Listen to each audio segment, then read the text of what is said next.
Louvado e exaltado seja o nome do Senhor Jesus, para todo sempre. Amém. Série bíblica Preparados para o Fim, os últimos dias da Igreja na Terra. Mensagem baseada em Mateus, capítulo 24, verso 1 até o verso 14. A mensagem de hoje é a mensagem 4 de 15. Preparados para as guerras. Verso 6 e 7 dizem assim: E ouvireis de guerra e de rumores de guerras. Olhai, não vos assusteis, porque é mister que isso tudo aconteça, mas ainda não é o fim. Porquanto se levantará nação contra nação, e reino contra reino, e haverá fomes e pestes e terremotos em vários lugares.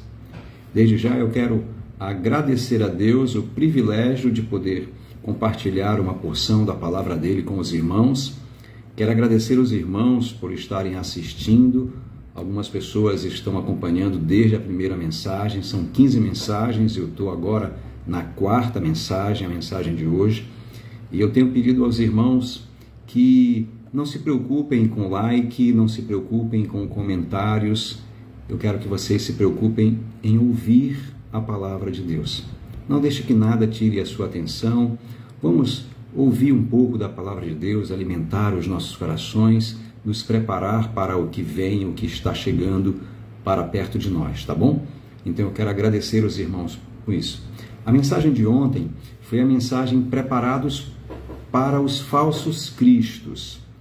E eu falei sobre 3 ideias. O sermão tinha 3 divisões. Primeiro, a realidade dos falsos cristos, porque muitos virão em meu nome, disse Jesus. A mensagem dos falsos cristos: eu sou o Cristo, dizem eles.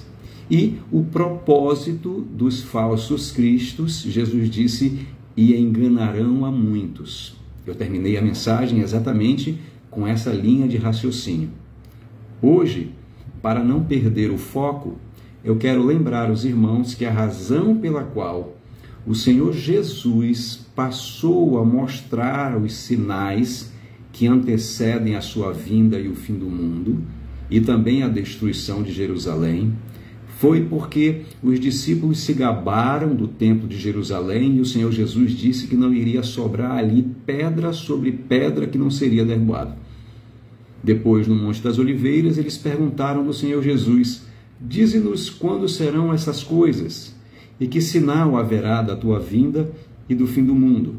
E aí o Senhor Jesus passou a discorrer sobre uma série de sinais e dar uma série de orientações para eles. Eu falei na primeira mensagem que eu, como filho de Deus, como povo de Deus, assim como irmão, eu não posso acreditar que Jesus tenha nos dado o privilégio por 2000 anos à frente de todos os outros povos da terra, para conhecermos o que vai acontecer, apenas para nós termos conhecimento.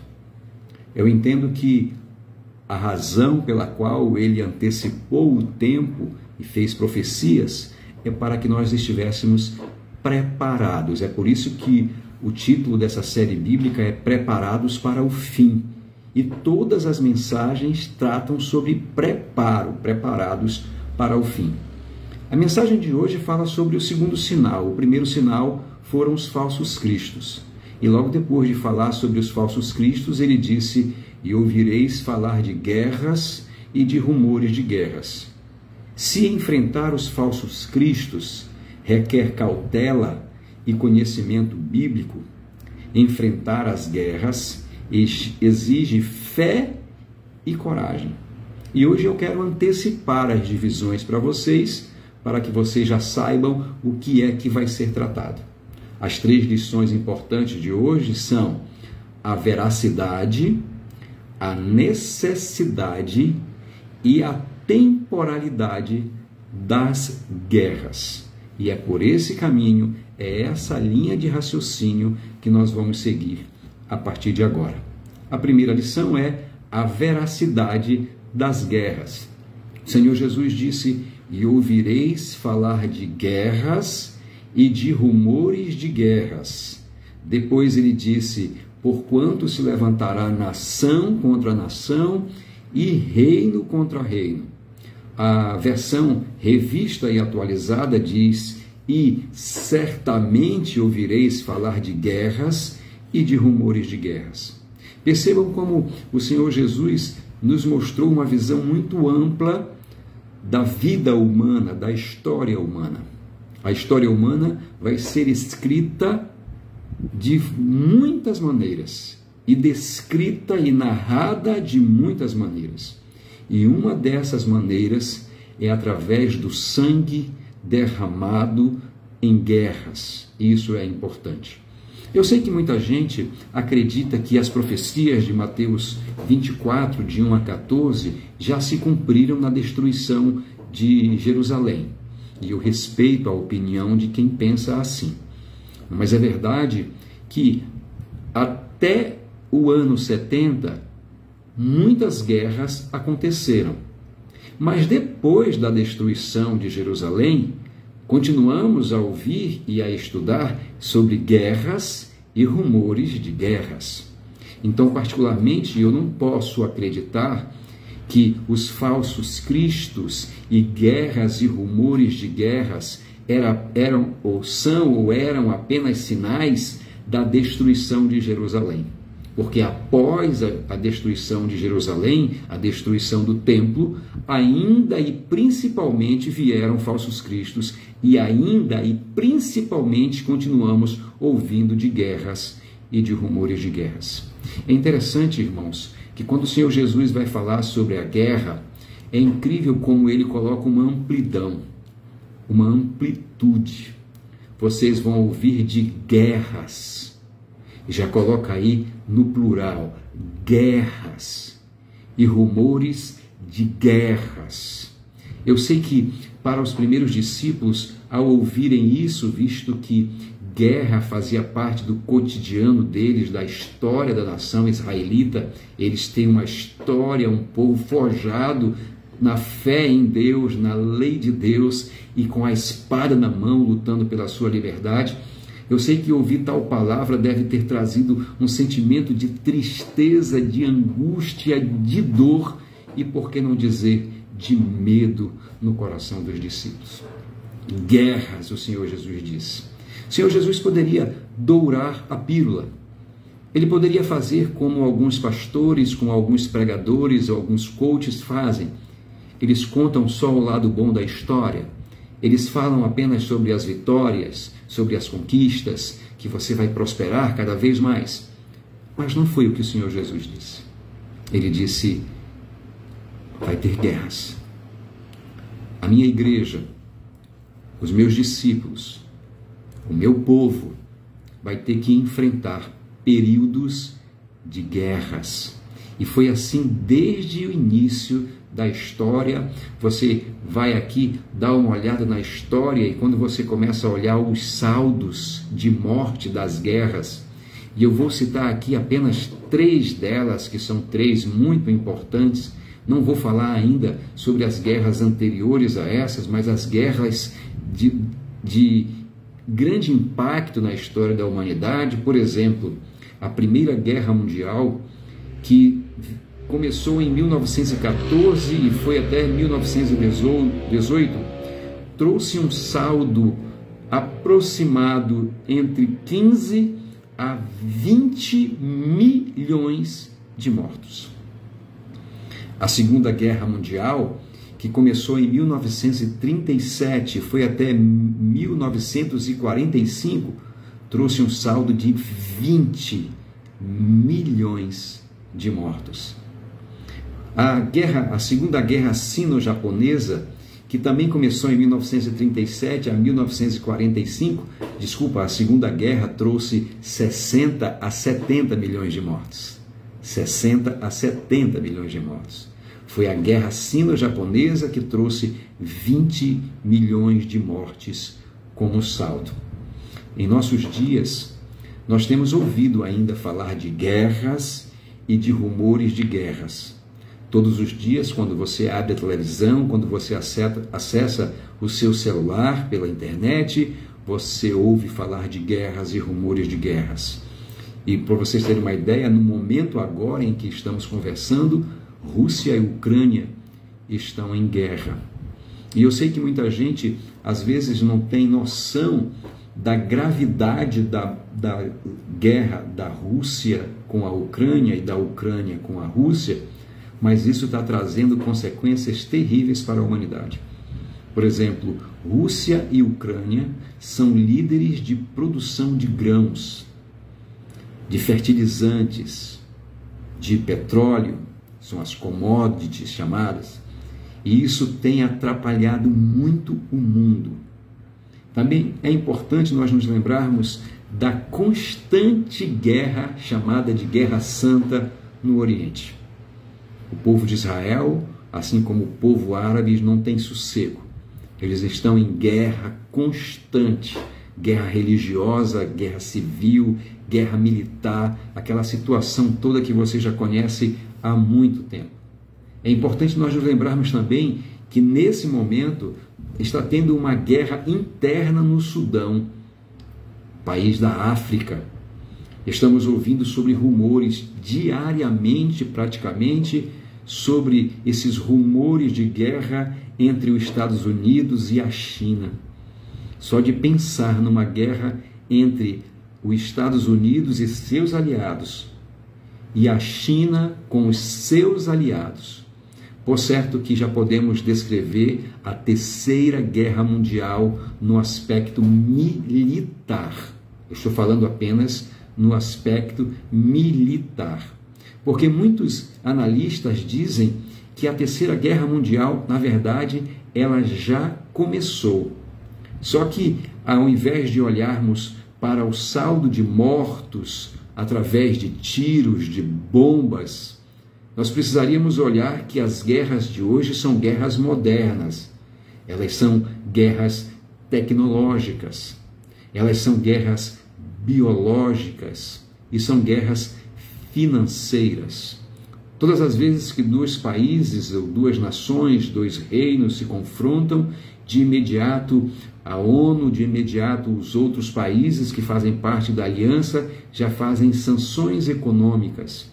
Um exemplo das sanções econômicas que nós temos por aí é que Cuba há muitos anos está sob sanções econômicas dos grandes países.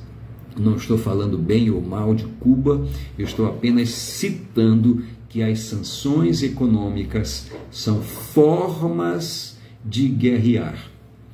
Da última vez que o nosso presidente esteve na China, ele fez referência, talvez querendo agradar a liderança chinesa, ele fez referência à guerra da Ucrânia com a Rússia, da Rússia com a Ucrânia, fez algumas citações infelizes a respeito da ONU, fez alguma citação infelizes sobre a Europa, e aí o que aconteceu sobre os Estados Unidos, quando o nosso presidente chegou em Portugal, ele já estava recebendo sanções. Quando ele foi para a Espanha, ele recebeu sanções. Quando chegou nos Estados Unidos, ele recebeu sanções. Há uma ideia, há um pensamento hoje nos Estados Unidos para que os políticos levem propostas ao Congresso americano para que eles tirem o Brasil da lista dos países aliados, porque entendem eles que as conversas do Brasil com a China transformou o Brasil em um país aliado da China. E o Brasil, que sempre esteve ali no meio termo, fazendo aquele papel de emendar, de ajustar, de trazer a paz, segundo o que se diz nos Estados Unidos, agora o Brasil se debandou para a China, então o Brasil deve receber sanções. E isso é muito ruim para a nossa nação. As guerras modernas, elas trazem, assim como as guerras militares antigas, elas sempre trazem grandes prejuízos para a humanidade. E o homem sempre usará o que lhe tiver às mãos para subjugar os seus inimigos.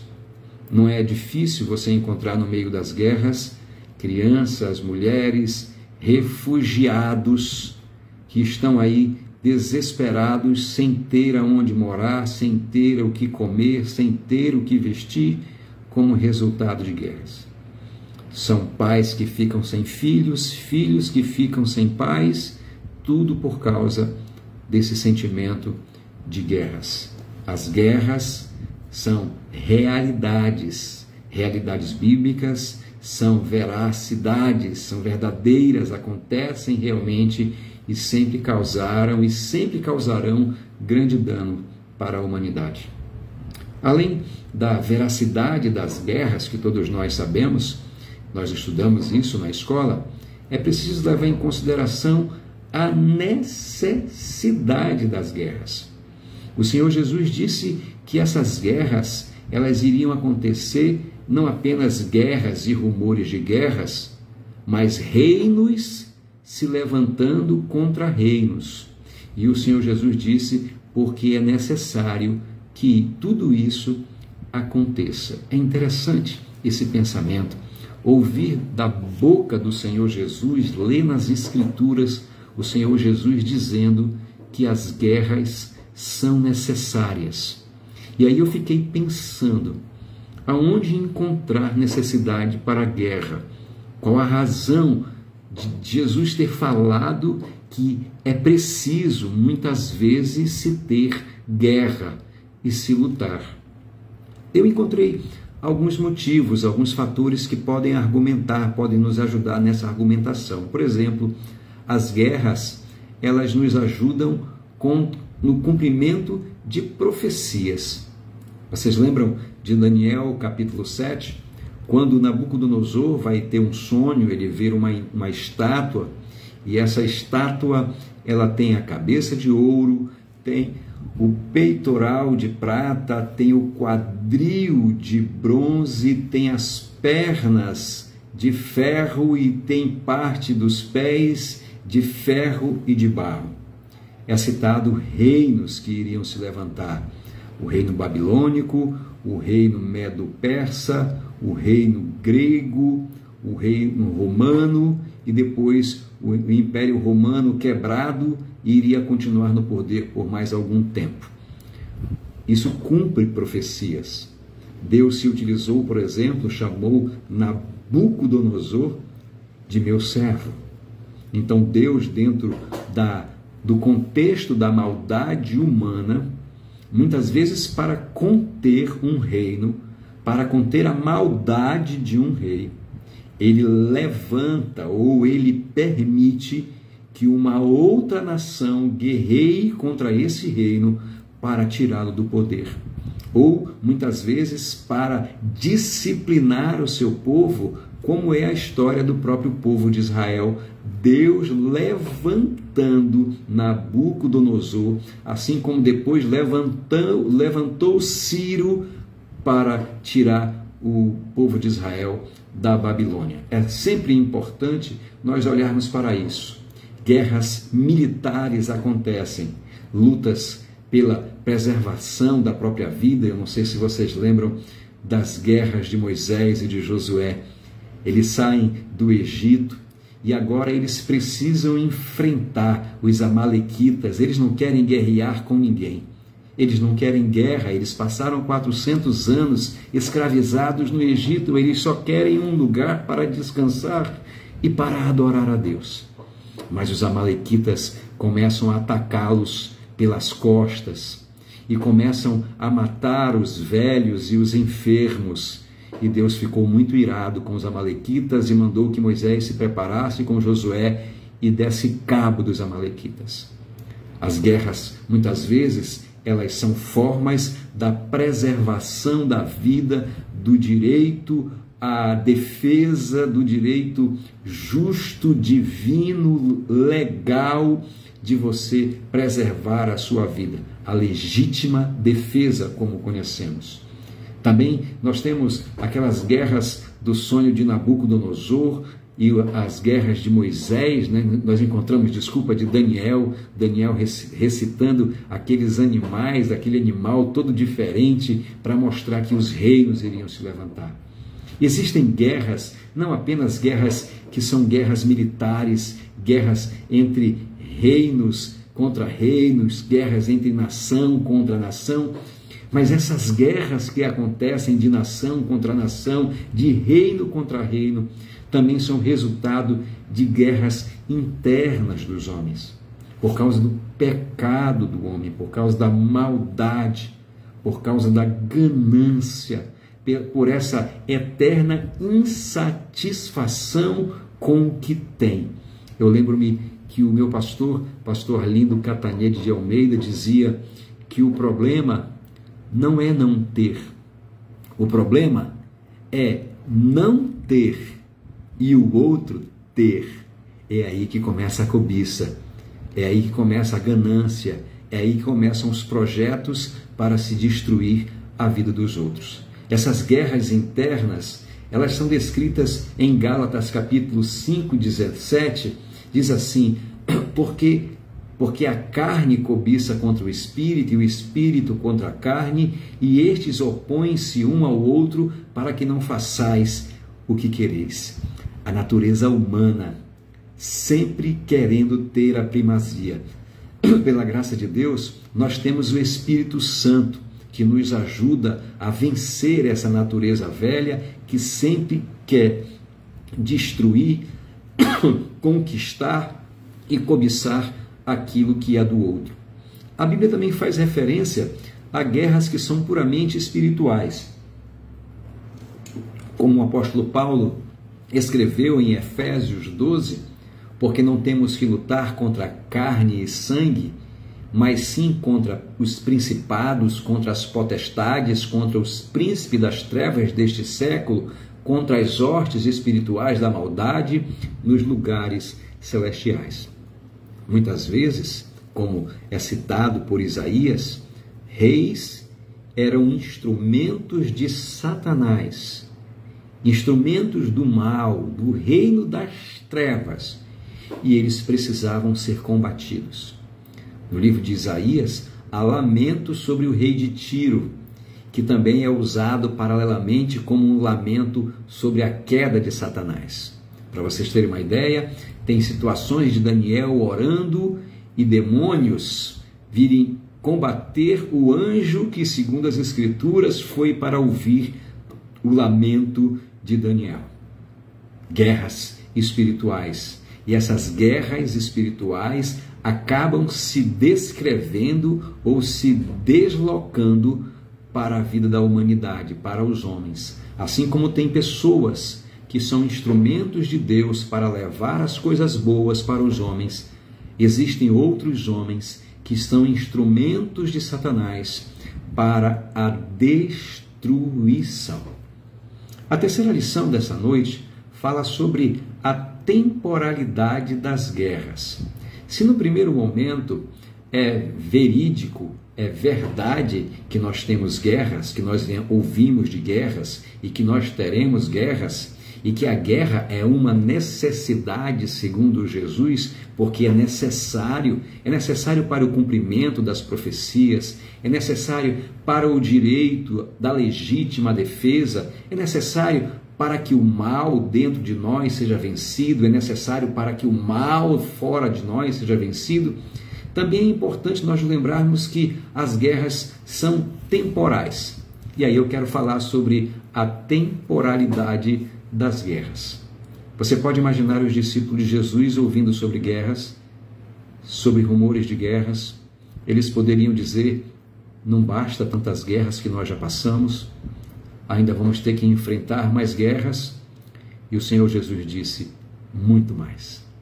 Não apenas guerras locais ou regionais, mas o meu povo vai ver guerras mundiais, vai ter um saldo terrível de morte no mundo, e a tristeza, a dor, o sofrimento vai se espalhar por muitos lugares.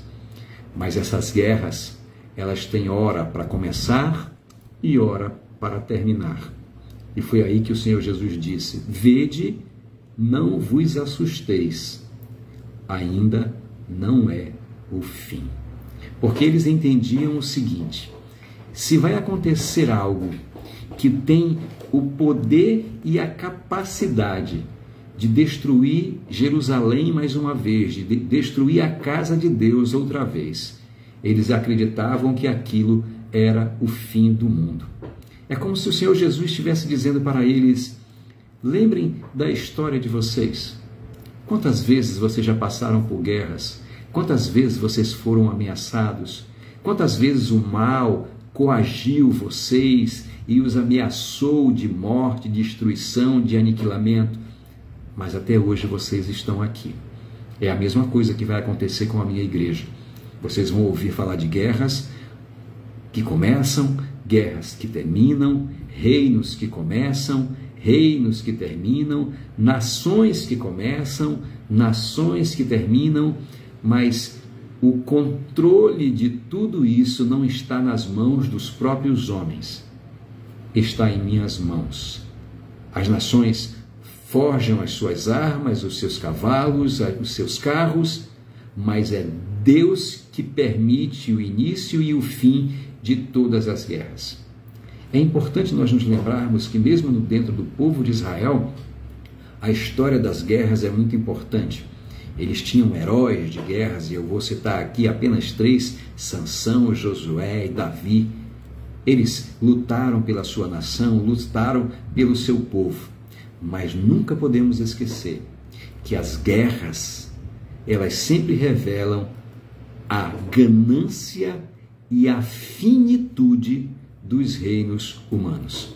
E aqui eu quero fazer lembrança de uma promessa de Deus dada a Noé. Deus disse para Noé: o mundo não acabará em um dilúvio. E Deus colocou o seu arco no céu para que toda vez que chovesse ele olhasse para o céu e ele lembrasse de que ele prometeu a Noé que não destruiria o mundo através das águas. Então, não importa o tamanho do temporal que venha, do tamanho do tsunami que venha, nós já sabemos, nós não morreremos afogados. A segunda coisa é a palavra de Cristo aqui. A palavra de Cristo diz: se o meu Pai disse que o mundo não acabará num dilúvio, eu quero dizer para vocês que o mundo não acabará numa guerra.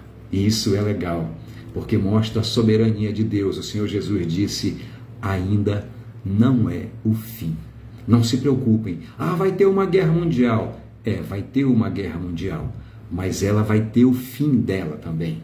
Vai ter uma outra guerra mundial. E o Senhor Jesus é como se estivesse dizendo: não importa quantas guerras os homens comecem, elas terão fim, porque é eu que determino todas as coisas na face da terra.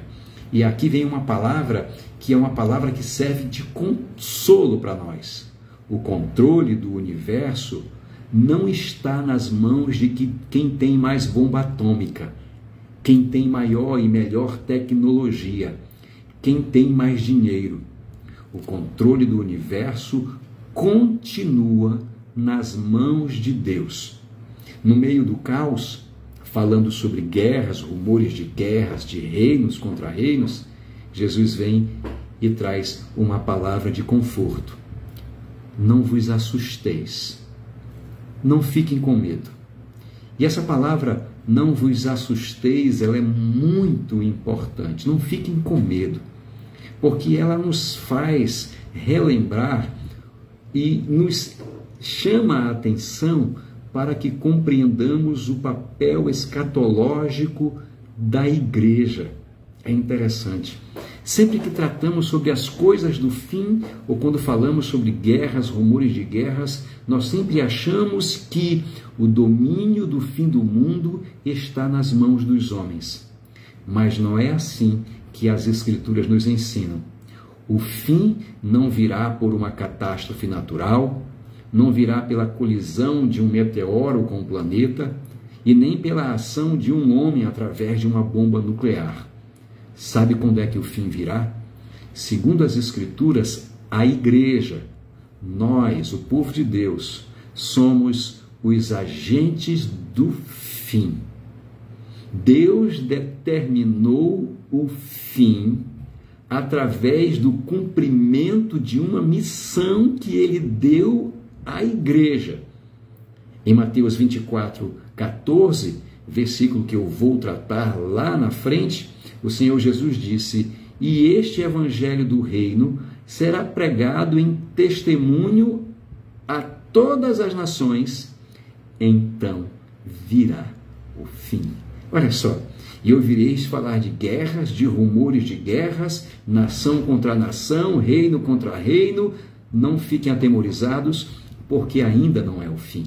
E aí ele diz: o evangelho será pregado para testemunho, como testemunho a todas as nações, então virá o fim.